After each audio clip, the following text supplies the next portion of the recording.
વાગરાના બજારમાંથી ગત સોમવારના રોજ બપોરના સમયે સોનાની લૂંટનો બનાવ બનતા લૂંટ ચલાવનાર ઈસમની શોધમાં પોલીસે રાત દિવસ એક કરી નાખ્યા હતા. જોકે સમયસર કરેલ મહેનત વાગરા પોલીસને ફળી હતી. પોલીસે વાગરા નજીકના એક ગામમાંથી ગણતરીના કલાકોમાં જ એક ઈસમને ઝડપી પાડવામાં મોટી સફળતા હાથ લાગી હતી. પોલીસે કરેલ કામગીરીની ચારેકોરથી પ્રશંસાઓ થઈ રહી છે.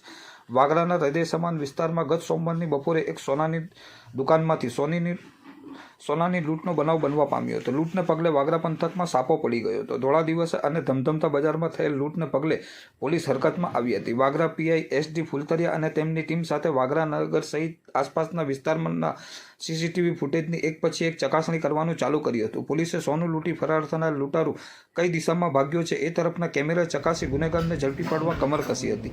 હ્યુમન ઇન્ટેલિજન્સ અને ટેકનિકલ સર્વેલન્સના આધારે કરેલ કામગીરીના કારણે પોલીસને ગુનો ઉકેલવામાં સરળતા રહી હતી. પોલીસે આમોદ તાલુકાના રોજ ટંકારિયા ગામના રાકેશ જસુભાઈ પ્રજાપતિ ઉંમર વર્ષ 30ને શંકાના આધારે ઝડપી પાડ્યો હતો.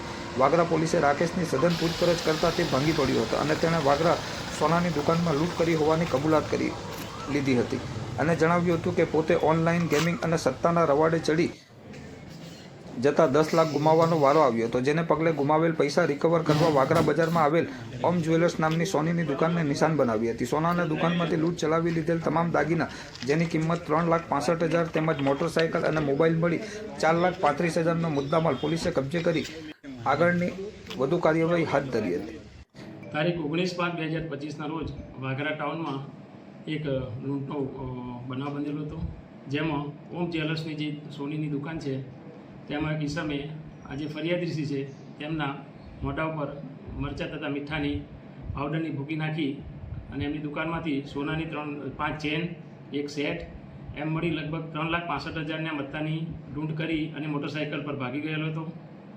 જે ગુનાની તપાસ દરમિયાન વડોદરા રેન્જના પોલીસ મહાનિરીક્ષક શ્રી સાહેબશ્રી તથા ભરૂચ પોલીસ અધિક્ષક સાહેબશ્રી નાઓની આ ગુનો ડિટેક્ટ કરવા સૂચના આપેલી હતી. જે અનુસંધાને વાગરા પોલીસ સ્ટેશનના police inspector Shri SD Fultariya નાઓએ અલગ અલગ ટીમો બનાવી અને આ ગુનાની શોધખોળ ચલાવી રહેલા હતા.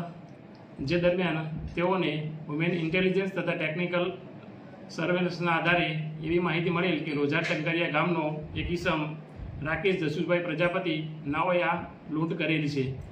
જે અનુસંધાને તેની તપાસ કરતાં તેની પૂછપરછ કરતાં સદર ઈસમે આ લૂંટ કરેલ હોવાની હકીકત જણાઈ આવતા આ ગુનાના કામે તેઓની આજરોજ સવારના કલાક 4 વાગે અટક કરવામાં આવેલ છે અને આ ગુનામાં જે લૂંટમાં ગયેલ જે મુદ્દામાલ છે સોનાનો અલગ અલગ ચેન તથા સેટ 3,65,000ની મત્તાની રિકવરી પૂરેપૂરી કરવામાં આવેલ છે તથા ગુનામાં વપરાયેલ મોટરસાઇકલ, મોબાઈલ તેની પણ રિકવરી કરવામાં આવેલ છે અને આ ગુનાની તપાસ હાલમાં તેઓ આગળ ચલાવી રહેલ છે. સાહેબ, આ જે આરોપી છે એનો કોઈ ગુનાહિત ભૂતકાળ છે કે કેમ?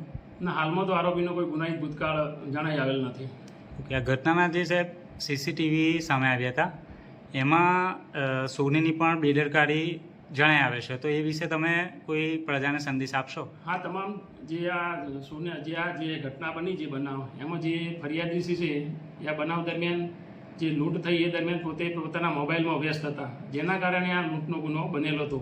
તેથી તમામ વેપારીઓને આ બાબતે પોલીસ તરફથી સૂચના આપવામાં આવેલ છે કે આવા કોઈ વ્યક્તિ શંકાસ્પદ જણાઈ આવે તો એની ખાતરી કરી અને પછી જ એમને મુદ્દામાલ બતાવવો જોઈએ. અને પોતે આવા જે સોનાના વેપારી હોય એમને પણ આવા જે બનાવ હોય, આવા વ્યક્તિ આવે ત્યારે ખરેખર એમને તમામ મુદ્દામાલ જે વેપાર જે કરતા હોય એ દરમિયાન પૂરેપૂરી એને તકેદારી રાખવી જોઈએ. આરોપીએ ગુનાને અંજામ આપતા પહેલા કોઈ રેકી કરી હતી? હાલમાં તો આરોપીની જો પૂછપરછ ચાલુ કરી રહેલ છે, ચાલુ છે અને રિમાન્ડ મેળવવાની કાર્યવાહી પણ ચાલુ છે. પૂછપરછ દરમિયાન હજુ કોઈ વિગત હજુ હાલમાં જણાઈ આવેલ નથી, પણ તપાસ દરમિયાન જો વિગત બીજી કોઈ જણાઈ આવશે તો એ બાબતે આગળ તપાસ કરવામાં આવશે. ઓકે, એના કોઈ સાથીદાર હોય આમાં સપોર્ટ કરનારી કોઈક સામે આવ્યું છે? હાલમાં કોઈ હકીકત દરમિયાન કોઈ તપાસમાં જણાઈ આવેલ નથી સાથીદારો, પણ રિમાન્ડ દરમિયાન તથા બીજી આગળની જે તપાસ દરમિયાન એમાં કોઈ આવશે તો એની પણ આ ગુનાના કામે ધરપકડ કરવામાં આવશે.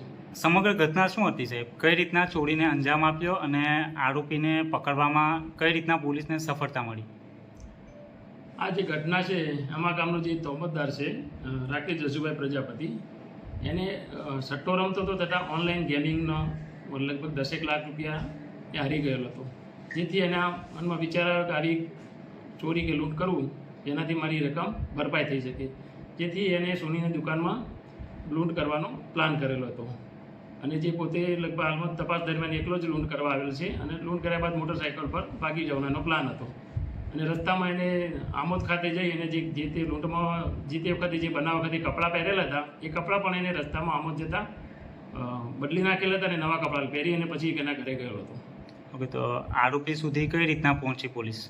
પોલીસને હ્યુમન ઇન્ટેલિજન્સ તથા થોડી ટેકનિકલ સર્વેલન્સના આધારે આ આરોપી વિશે થોડી પોલીસને માહિતી મળેલ કે રોજા ટંકારિયા ગામમાં આ ચહેરાવાળો આ ટાઈપનો એક વ્યક્તિ છે અને એનું મોટરસાઇકલ પણ આ ટાઈપનું છે અને મોટરસાઇકલમાં પણ એને બેગ પણ બદલી નાખેલી હતી. પહેલાં એની પાસે આવી બેગ સાઈડમાં લગાવેલી હતી એ પણ એક માહિતી મળેલી હતી તથા એને સટ્ટામાં પૈસા હારી ગયેલો હતો એ પણ માહિતી પોલીસને મળેલી હતી. એટલે ગામમાં જઈને તપાસ કરતાં એના વિશે પૂછપરછ કરતાં માહિતી મળેલી હતી જે આધારે ગુનો ડિટેક્ટ કરવામાં આવેલો હતો. ઓકે.